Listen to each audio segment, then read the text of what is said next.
thank you all for being here today, and thank you for the introduction. As Carlton mentioned, we're going to be talking about how to transfer your skills from a variety of different fields potentially. My name is Rebekah Post, and my name is Caroline Taylor.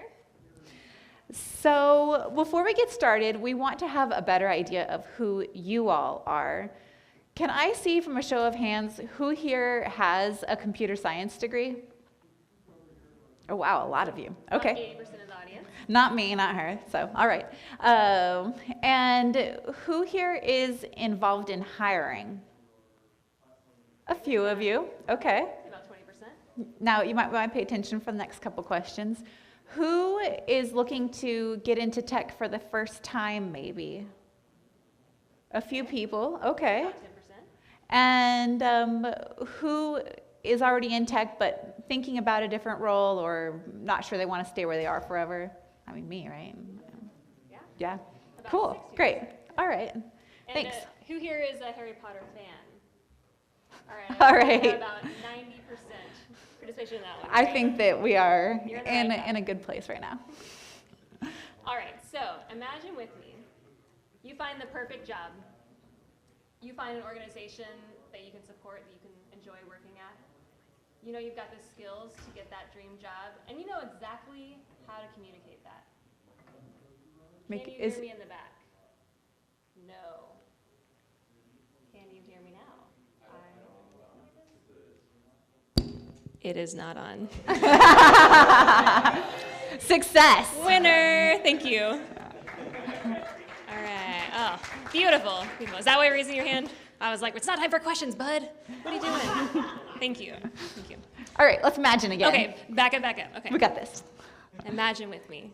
You find your dream job, and you find it exists at an organization that you can support, you can work at, and you can love. And you know exactly how your skills fit into that role. And not only that, but you know how to communicate that. So you craft your resume, your cover letter, if applicable. You apply, you get an interview, you rock the interview. You get an offer, and you negotiate for a better one.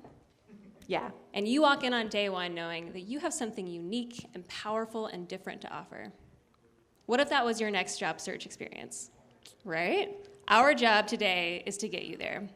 And we're going to use the very helpful magical world of Harry Potter and friends to find relevant stories to make this content come alive. So I will say, I feel obligated to tell you, there may be spoilers in here. So like if you haven't read or seen anything Harry Potter related, sorry in advance. We figured it's been out for a while, so it won't be too disappointing. A little while. So our alternate title here is all about how to harness your magical powers. So when we talk about transferable skills, we'll be using magical powers interchangeably when talking about those skills. And today we're really going to focus on jobs related to software development, whether that's actually a developer or engineer position or the related positions like testers, QA, product owners, product managers. These are all important things, but a lot of this advice honestly can be used for any type of field that you are interested in going into. Absolutely. So before we get into it, let's have some introductions. Who are we? As I mentioned, Carol and I do not have computer science degrees. Before I became a developer, I did a lot of data analysis, and in my first developer job, I did a lot of data analysis as well. But now my position is a lot more of a traditional coding position. Right, and after I joined software development, I went on to be a manager position, and I most recently transitioned to the product team. I've had a little over 2 years of hiring experience, both as a hiring manager and as someone on a hiring committee.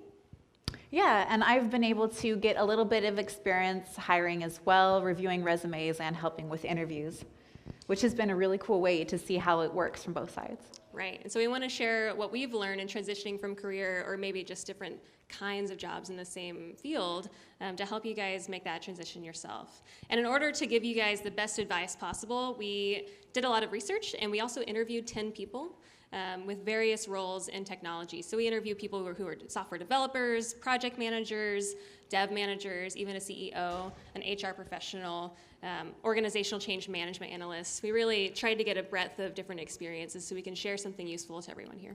Yeah.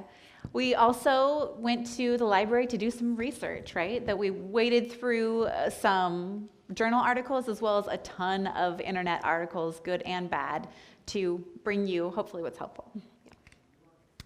Because we don't have a sorting hat to tell us what our future should be, we had to go through all of this different process. And the first thing we're going to talk about then is, what does it take? what does it take?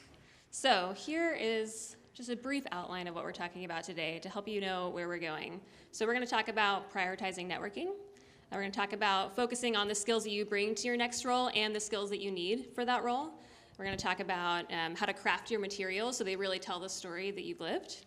We're going to show you how to hustle for feedback to make sure you're improving all along the way. We're going to encourage you to get out there and apply. That's an important step. We'll have some tips for rocking the interview, and then we'll want you to keep on improving over and over. It may not be that you get your dream job the first time you apply, right? And so we're going to talk about how to iterate and improve. Now, I will say that these are not necessarily order bound, so if we talk about something today that really inspires you to take action tomorrow, do it. You don't have to go in this order. This is just how we'll be leading you through the content today. Yeah, so as you mentioned, let's talk first about networking. To be honest, when I thought about networking before preparing for this talk, it made me a little bit uncomfortable. I didn't like the idea of it. I didn't know what to think about it. Does anybody here really like networking? A few people, okay. 2 or 3? Yeah. Who avoids networking? A lot more okay. willing to admit that, and okay. everybody else is somewhere in the middle or just too shy to say. All right, so what I found in learning about different ways of networking is that there are so many different ways that I already was networking, but in a way that I found comfortable and that fit my personality. So we would encourage all of you to do the same, to find a way that you can network, that you can connect with others within whatever technical area that you're in. Right, and I think a lot of people approach networking as kind of a way to get something out of somebody. It's very transactional in my experience, and what I found to actually be really helpful for me, I find those transactional interactions really awkward and uncomfortable, is I find that if I approach it as I'm here to make friends, it turns out people want to help their friends, right? And so if you volunteered with somebody or worked with someone that you enjoyed working with, you're more likely to recommend them for a job or find an opportunity and pass it along to them. So I encourage you to make some friends here at DjangoCon, because you're 90% of the way there by showing up today. And it's going to help you out. Yeah. Ooh, one thing we also found out, sorry, I just remembered.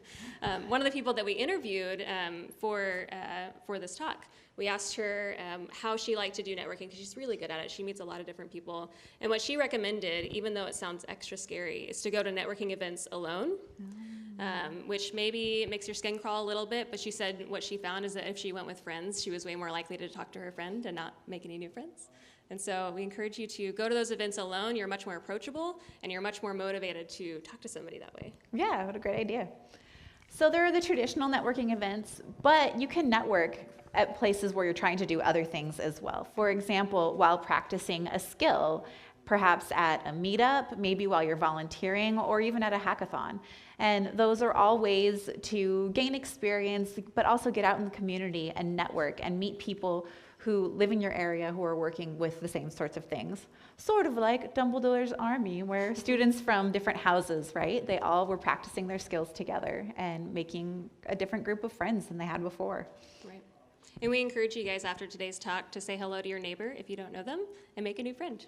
Yeah. You'll be step 1 down. Awesome.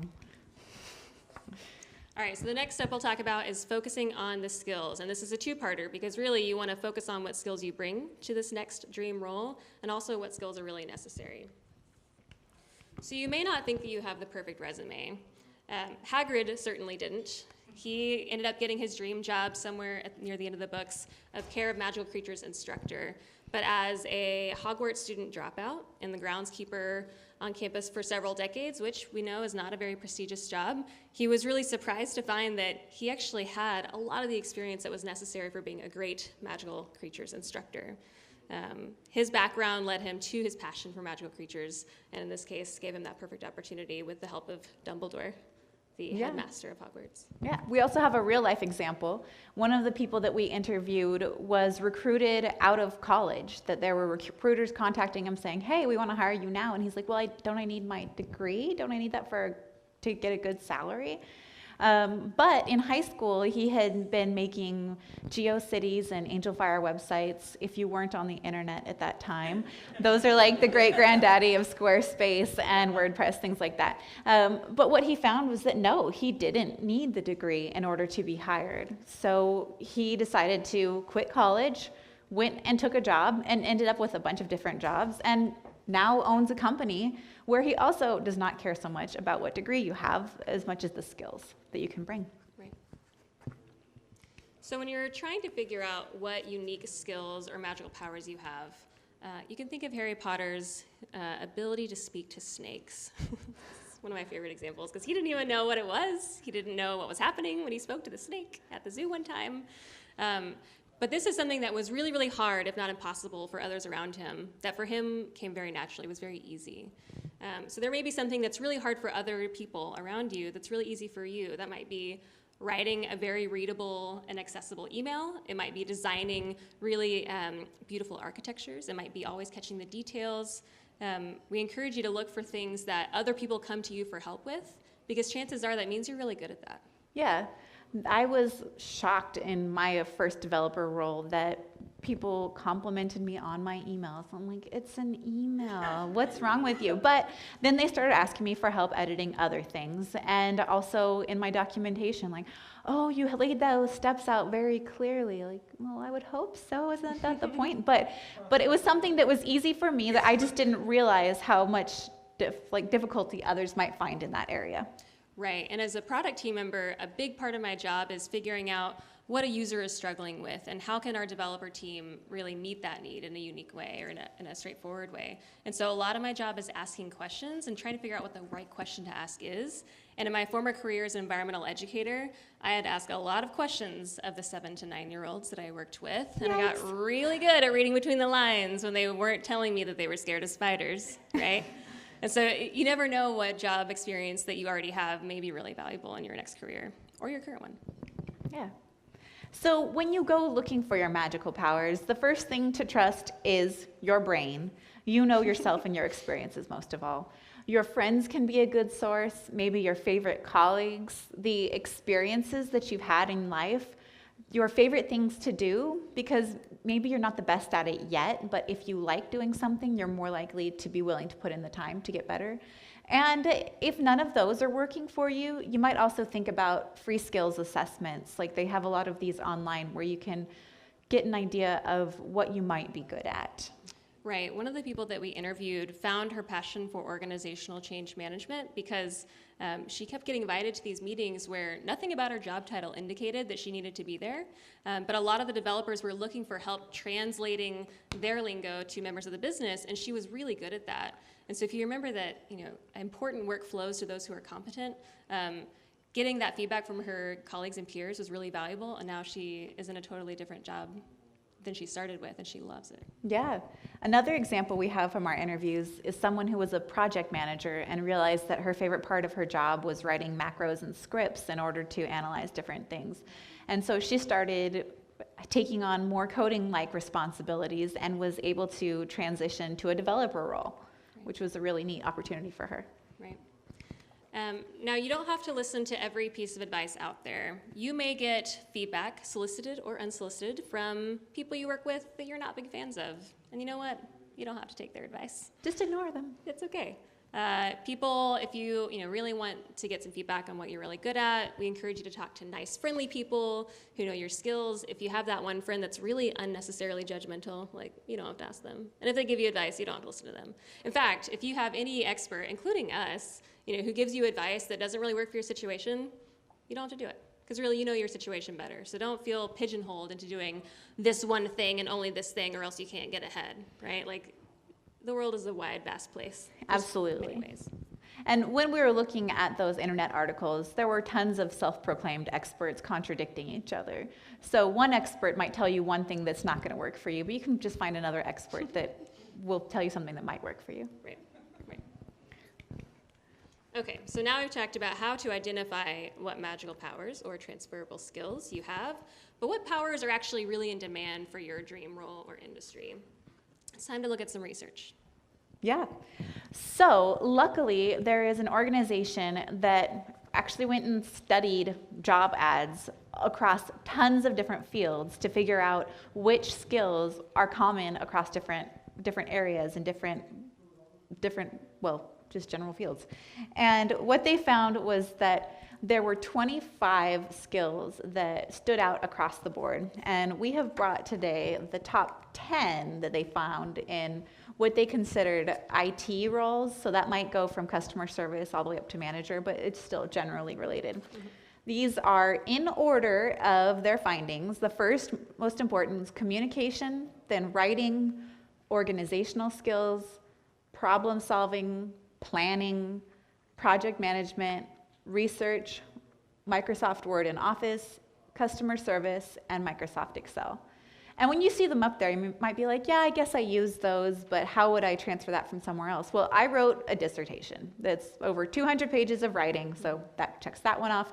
But also, that was at the end of a 3-year project that was a research project that covered 2 different countries, organizing with 40 different participants, 2 translators, 5 professors, and if anybody's worked with faculty, you will know how impossible it is to get them to do anything. So there's a lot of project management, planning, and problem solving that went into that. Yeah. And my prior career as environmental educator, there was about a year-long period where we were giving different curriculum every 2 weeks to different groups of kids, and we had a team of 7. And so that required a lot of close-knit direct communication, a lot of project management, and a lot of planning, and honestly, a lot of very last-minute creative problem solving. So you probably have a lot of these skills already. And I think what's really important in this study is that it shows that these skills are ones that are very well represented in job postings. So it means that a lot of people don't necessarily have these skills, but employers really want them. And so if you do have these skills, these are baseline or transferable skills, it's really important to highlight those in your next job search because you may have that leg up that someone doesn't. And honestly, if you've been a part of hiring, you know that you can teach technical skills to someone with that kind of brain and aptitude, but it's really a lot harder to teach someone communication skills that struggles with that. So keep in mind that these are really valuable in IT. And these were 1 in 4 of the skills found in even the IT job ads. So 25%, that's pretty good. That's a lot. Yeah. We will have a link to the actual study if you're interested in learning more in our GitHub resource page that's listed at the end. Yep. Okay, so you know what skills are needed in IT in general, but your dream job may not be necessarily made up of just transferable skills. There may be some skills that are really unique to that kind of role that you need to make sure that you brush up on. One way to find those out is a great piece of advice that someone told me at a networking event a couple of years ago. This woman said she was looking to get into a new industry. She didn't know a lot about what kind of job she wanted, but she knew where she wanted to go, like the industry itself. And so she looked at several job postings across the industry, and she cut and pasted those into her dream role. And then she went to networking events for that industry and said, does this job exist? I think it's called this, is that right? And people with that industry knowledge were able to say, actually, no, you don't want to go for this job, you actually want to go this direction. And she's able to get that feedback and really hone her job search very appropriately. Yeah, and that sounds pretty amazing. If you don't want to go up to real people, you can also start out by looking at existing resumes on LinkedIn and Indeed. The Indeed resume search is like typically for employers looking for employees, but you don't have to have an account to go and look at the existing resumes. You can type in a couple of skills and say, I would like to be a project manager. And you can see people who have that listed as one of their past jobs, and you can see that the skills that they've listed, or you can see people who are now a project manager and see what jobs they've had in the past and what sort of skills they show on their resumes that may have helped them to get that project manager position. So that's a way that you can ease into it. And that's Indeed, is that right? Yeah. Yeah, use it. It's out there. After putting together all of these different things, you may realize that you need some more experience before you can get that dream job. If that happens to be the case for you, we do have some ideas. These are more for developer type jobs, but there are some others that could use them as well. But the first would be to contribute to open source projects.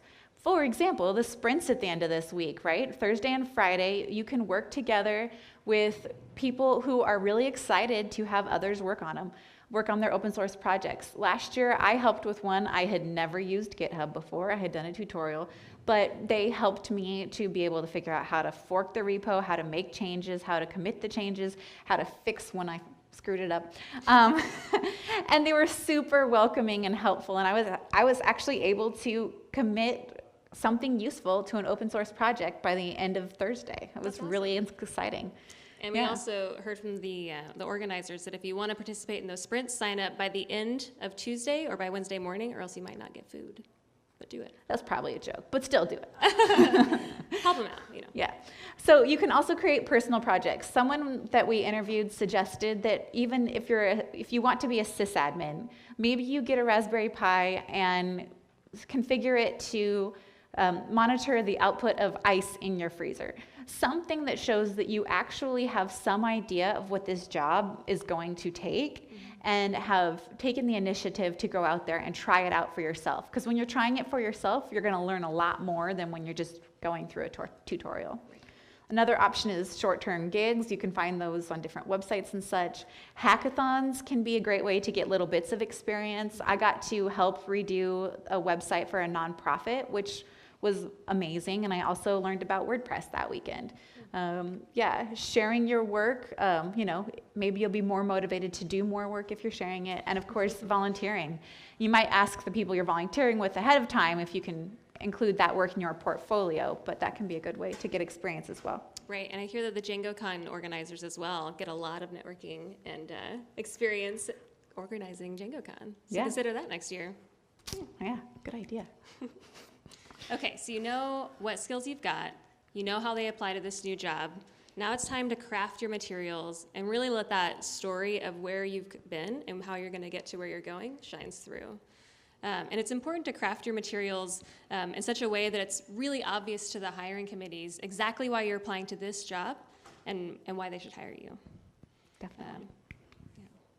So you don't have to be sleazy or lie on your materials like our skeezy columnist, Rita Skeeter here.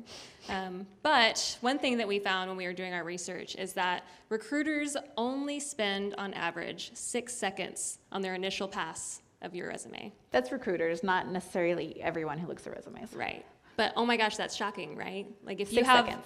a lot of words, or you don't have the most relevant experience up at the top, or they have to really think about why you're applying for this job, then you might lose that opportunity to work, or to work with that recruiter. So we're going to leverage some of Rita Skeeter's strengths when we're building our materials next time, right? We're going to include some attention-grabbing details. We're going to make it really clear how our past experiences apply to the job we're shooting for now, and we're also going to work really hard to be concise, because when they're glancing over your resume or your cover letter, you don't want to make them read extra words, right? They only have a few seconds. Make every second count. Absolutely. So none of the people that we interviewed had a computer science degree.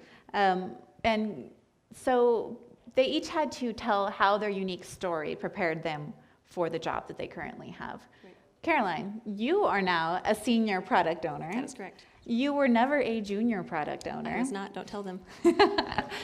They won't see this. So how did you communicate to the company that you're now at that you had the skills and abilities that they needed without ever having that role before? I'm so glad you asked. It's like we planned this. So I came to that interview at TransUnion armed with a certification in Agile Scrum product ownership. I found out about that role for the first time when getting a certification as an Agile Scrum Master. And I found out about the product owner role, and I was like, actually, that sounds like way more fun. And so I immediately went in for that certification after that first one. And so that showed that I was really serious about the role, right? I wasn't just applying to many jobs over and over. I was saying, no, I really want to be a product owner in a Scrum framework, and this is a role that I want to take on. And in that interview, I was able to show that in jobs that I'd had previously, I already had to learn, and I had shown, productivity in the skills that are required for product ownership. And so as someone who was training people to become software developers, I had to communicate very technical information to people without a technical background, because in the software developer training program that Rebekah and I came through, you didn't have to have any developer experience before you joined that program. Woo-hoo. Woo-hoo. And after that, as an organizational change management analyst, a big part of my job was communicating between the technical and non-technical folks at UT, at University of Texas at Austin. And so I had to do a lot of that translation that really is the hallmark of being a product owner that I do today.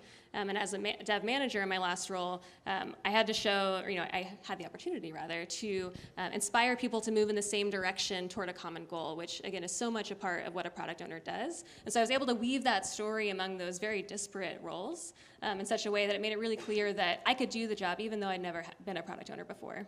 That you knew what it meant and you were ready. Right. And I will say, too, that I had applied to a half dozen places around Austin, Texas, where I live before getting an interview at this place, and I never got a call back. And I knew someone at this organization, and I think that he was able to advocate for, let's just interview her. She hasn't had the role before, but I know she has the skills, right? And so I think that speaks to the power of making friends at things like networking events and leveraging those in the future in your job search. Definitely. So once you have an idea of what you want to say, you've got to get them down on that resume. Right. The resume is the main way that you will share your story with that hiring committee, right? They might never get past a resume if it's unclear or doesn't have the details that they're looking for. Right.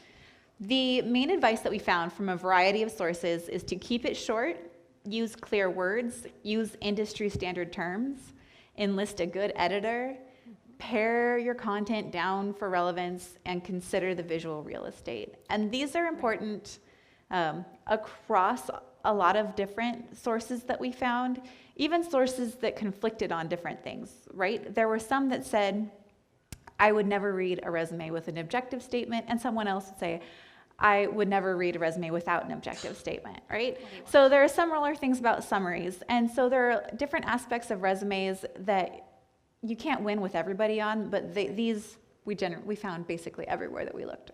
Right, and again, if someone only has 6 seconds to review your resume, again, not everyone does, but if a recruiter is looking at your resume, you want to make sure that it's really concise, really easy for them to see what exactly is relevant.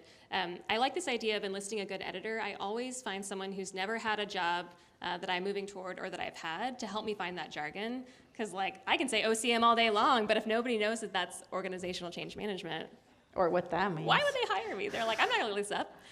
So you want to make it, you don't want to make the hiring committee think too hard. You want to make it really easy. Yeah.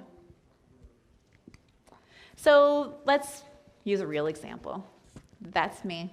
Yay. I was an instructor at the university level for 6 years, and on my first resume that I used to get into a training program for tech, I talked about those daily, everyday things that I did in my job, and those were real things that I did.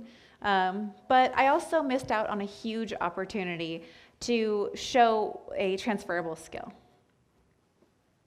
which was that I presented complex technical information to a range of audiences tailored to the background and goals of the audience. And that's what mattered. That's what helped me go from teaching to presenting or leading a code review. Right. And I bet so many of those experiences prepared you for writing that great documentation, designing good workflows, and writing maintainable code for your team today, right? Try to give directions to 18-year-olds who don't feel like being there. You'll get really good at it. Yeah. Once you've got your great resume, you're probably going to want to share it, right? For better or worse, LinkedIn is a huge place for sharing your resumes. It's a huge place for networking in tech. If you don't want to be on it, then you can still avoid it, yes. But even recruiters are often advised to look for people on LinkedIn. So if you want to be found by a recruiter, you should probably put some stuff on there.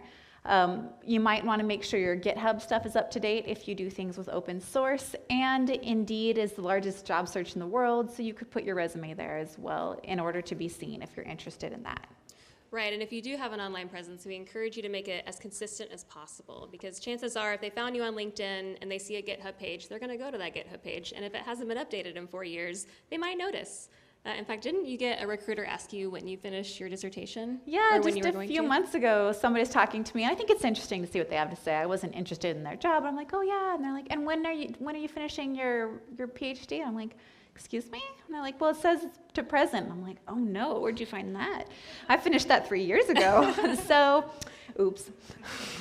Yeah, so learn from our mistakes. Yes, please. All right, so next we're going to talk about the fun part, right? Everyone's favorite part, asking for feedback. That was a joke. You can laugh. It's fine. We all get what we might call like term paper syndrome, where we've been staring at something for 2 hours or 3 days or a week, and we think it's great, and then someone walks in and goes, you missed a comma, right? Or something really glaring that you would have seen if you'd taken a break. And so asking for feedback will literally only ever help you, right? As long as you ask nice, friendly people. Yeah. Smart, friendly people. Right. And unfortunately, you don't have a professor available to grade you. Unfortunately? Maybe fortunately? Oh, sorry. Sometimes it's nice to know who to ask. But you can ask friends, some friends maybe better than others, about asking this kind of things. You may have coworkers who are willing to look over your resume, who maybe have done some interviewing and could practice some questions with you. If you want to enlist a career coach, some people find those super helpful because it's somebody who really is objective and doesn't know you at all. And so all of those can be options for ways to find feedback. Right, and if you are contacted by a recruiter, go ahead and ask them, what drew you to my resume? Is there anything that you have questions about or might be confusing, right? That's a great time to ask for feedback because, again, they don't know you. They may want to flatter you to get you into this new job, but you can always ask for that feedback then. You might be surprised at what helpful information you get. If you go to a hackathon, which I'm sure many of you have been to, go ahead and ask the group at the end for a retrospective. Maybe you can identify what went really well, what could have gone better next time you do a hackathon.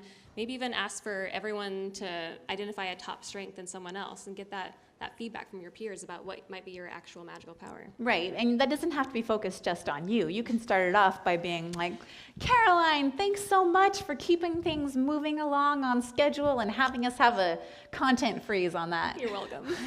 But for example, my first hackathon that I went to was only a couple months after I got into my first developer role, and I knew that I was not going to be able to code well enough to really help them with whatever they were doing that weekend. So I was looking for ways to just be helpful, and so instead of trying to ask the developers how to do what they were doing, and probably would have slowed them down, I just asked them what they were doing and what the websites were for that, and I started compiling the documentation because I was able to understand what they were working on, but the person with the idea that we were executing for the hackathon was in marketing. She had no idea what any of it meant. She had no idea what information would be needed if people were going to continue on it after that weekend. And the developers were there because they wanted to write new code. They weren't there to document it. And so I was able to fill in that gap. And at the end of the weekend, when I said, thanks for helping me find a way to be involved, the person who was sort of leading it was just like, what are you talking about? You found that yourself. So I didn't even realize it. Right, and I remember when we've talked about this in the past, Rebekah told me that she got so many kudos on very specific things, right, that made it clear, like, oh, I'm actually really good at documentation. Yeah. Go figure. Yeah. It's not exciting still, though. It's still not fun. That's okay. We can forgive it. Yeah. Okay, so you've got some beautiful materials. They're cohesive. They tell the story that you've lived. Now it's time to get out there and apply. When you're applying, it might feel like you're just sending tons of letters to who knows where. You don't know if they're going to be opened or thrown away or burned or whatever. But at some point, someone is going to be looking at those resumes. Right. Now, studies that we happened across told us that even perfectly qualified candidates only get contacted in response to their application 8 to 15% of the time. That's not even a job offer. That's just a first contact. Right. And so I don't know about you, but I've applied to jobs before and been really disheartened at how few callbacks I get. So I guess the point of me saying that is it's not just you. Even if you're perfectly qualified, you may not get a lot of callbacks. And that's where networking really comes into to help you out, right? If you know someone at that organization, you may be more likely to be at least invited to an interview. For better or worse, yeah. And because you're sending out so many as well, the HR professional that we spoke with said that as long as your job search is fairly focused on one type of position, you do not need to tailor your resume for every single position. If you want to be a Java developer, then write a good resume for a Java developer and go with it. If you want to be in Django, write that Django resume and go with it. Of course, if you're going to send a cover letter, be sure to tailor your cover letter. At my organization, we did recently get someone applying for somewhere completely different, and that was set aside. Okay, so you've applied and you get invited to the interview. It's time to rock the interview. Heck yeah. How do we do that? Well, if you've ever been on a hiring committee, then you know that there are some real myths out there that trip people up unnecessarily. So we wanted to address some of those myths. So do hiring committees want someone who says all the right words in all the right orders? No. You're allowed to say If you need them to repeat a question, that's okay. We all know that you're nervous probably, so don't worry about getting everything perfectly. We're all humans. Do we want to hire someone who thinks they know more about the job than the hiring committee? No, you don't know more, but you can show that you've done your homework, right? There's a difference. Please do. Please do. Do they want to hire someone who thinks that they're perfect? No, because we're humans and everyone has room to grow. And so, being confident but also humble, I think, goes a long way for hiring committees. And we really have seen these in interviews. Oh my gosh. And also, I'll say on that last slide that no one wants to hire someone that's going to fire someone else in their first year. Professor Umbridge. So hiring committees do look for a lot of things that are similar across all kinds of roles. So they want someone who's going to be a team player, because we know that software development and the roles that support it really does require a lot of teamwork. They want someone who enjoys problem solving, because at the end of the day, every role in IT or in software development is there to solve a problem creatively. They want someone who can accept feedback, because remember, you're not perfect, although we love you anyway. You need to be able to accept feedback so you can grow in your career. And they also want to imagine being able to work with you for years to come, right? And if you're not sure about these things, if you're not convinced by us telling you about how hiring committees feel, see if you can get on a hiring committee. Where we each work, we're lucky that we've been able to help review resumes or help in interviews. And I realize that not all organizations are open to that, but you may be able to ask to observe an interview, that you're just interested in how the process of picking a team member happens, right? You care about your team, so that's a reasonable request. Right, and it really does shift your perspective. If you've only been on the applicant side of the table, a lot of those myths, you don't know which ones are real and which ones are fake. But once you've been in a couple interviews on the other side, or at least observed them, you can see that it really isn't something to be so freaked out about, right? Or oftentimes it isn't. Definitely. So even once you've gone to an interview, if you're crazy lucky, like all of Harry Potter's near brushes with death, you will get an interview and then get a job from that first interview. But for most of us, we have to do it multiple times. And your first job probably isn't going to be your only job, especially in tech, right? So most of us, we need to keep improving all along the way as we go through this. Right. At some point, you will get a job offer. And when you do, you should be sure to negotiate. Last year, one of the DjangoCon keynotes was Tracy Osborne. She gave a fabulous talk that included the importance of negotiating, and we would encourage all of you to go to YouTube and look it up, because it was great, and several people that I know have used her tips. Absolutely. Which is true of all the talks at DjangoCon. You can find ours on YouTube later as well. All right, so the point, again, of today's talk is to really own the magical powers that you bring to the table. We talked about networking and how to prioritize that early and often. We talked about what skills you bring to the table and what skills you should be building in your job search. We talked about how to craft your materials, hustle for feedback, actually apply to those jobs, and how to rock the interview. And again, we encourage you to keep on improving along the way. And if you don't mind, let your network of friends know what works for you and what didn't. Yeah. So, thank you all very much for your time.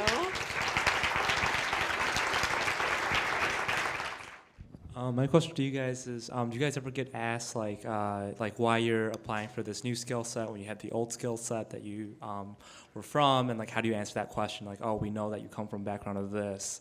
Like, why are you applying to whatever we're hiring for?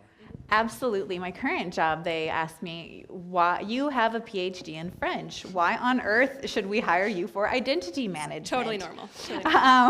Doesn't everybody? I know like 6 people who did that.